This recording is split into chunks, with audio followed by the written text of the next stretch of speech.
Hi, boys and girls. We're now in Unit 5. Unit 5 will be learning about cell growth and differentiation.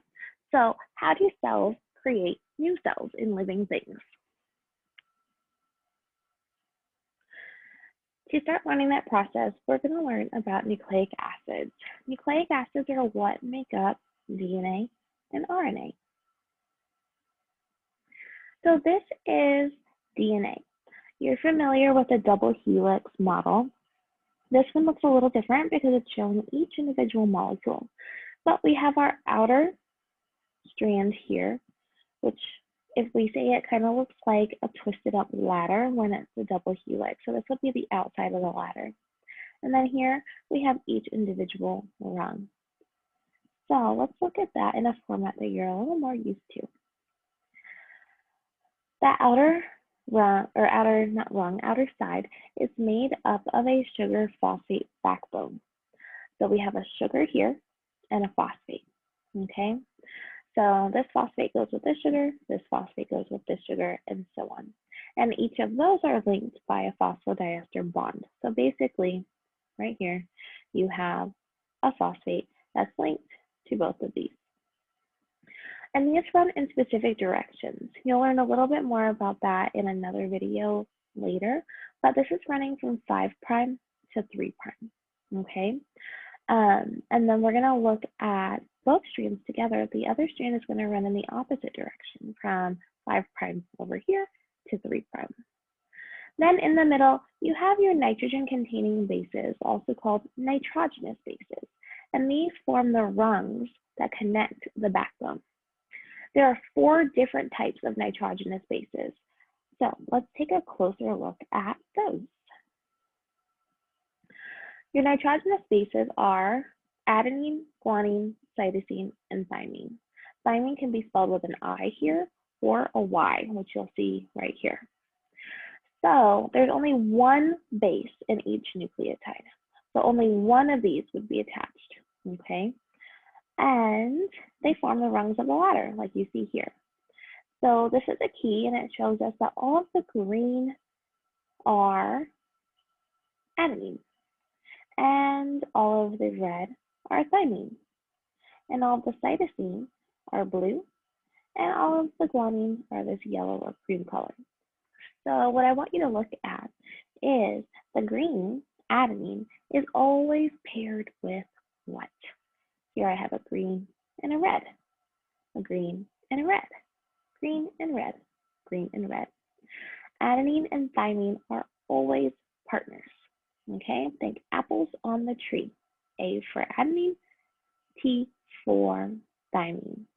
So A for apple, T for tree, or adenine and thymine. They are best friends. And the cytosine and the guanine are also always paired together.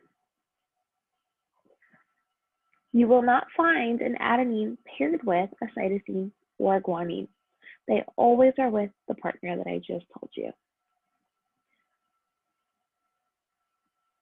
So if we're looking at a cell, this is the nucleus. So we know the nucleus is like the control center of the cell, and that is where the DNA is found. So the DNA is arranged in chromosomes. So it's really tightly wound and organized. If we look at that unraveled and continue looking, and we're zooming in and zooming in, okay, we get to our sugar phosphate backbone, which are the sides here, and we get to our rungs, which are our nitrogenous bases.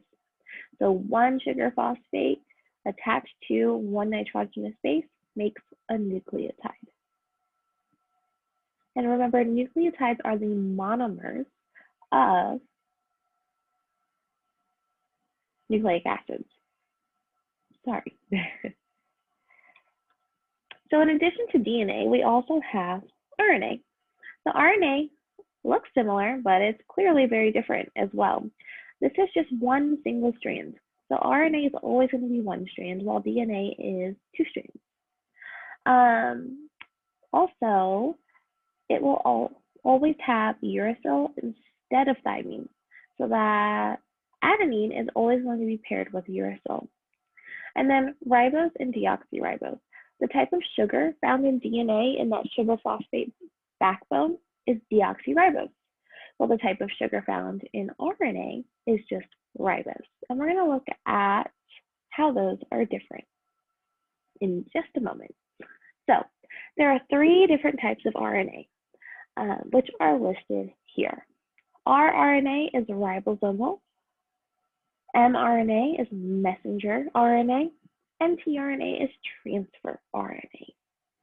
And each of them has a different role in building DNA. That is the job of RNA. It is to build DNA. And to do that, there are 3 different things the RNA has to do. So if we look at them side by side, we know that this is RNA because it's one single strand. We also see that there is uracil here instead of thymine. This is DNA. It is 2 strands, and we have thymine here instead of uracil. So we talked about how they have different types of sugars. DNA stands for deoxyribonucleic acid. So the type of sugar it has is deoxyribose. RNA is made with ribose as the sugar. RNA stands for ribonucleic acid. So we can see that this ribose here in this corner has oxygen and hydrogen. But in deoxyribose, we have deoxygenated it. There's no more oxygen. It's just the hydrogen, which is how it got the name deoxyribose. So just to cover that again, DNA is made with deoxyribose as the type of sugar, and it has the nitrogenous base thymine as one of the 4. RNA is made of ribose sugar, and instead of thymine, it has uracil as one of its bases.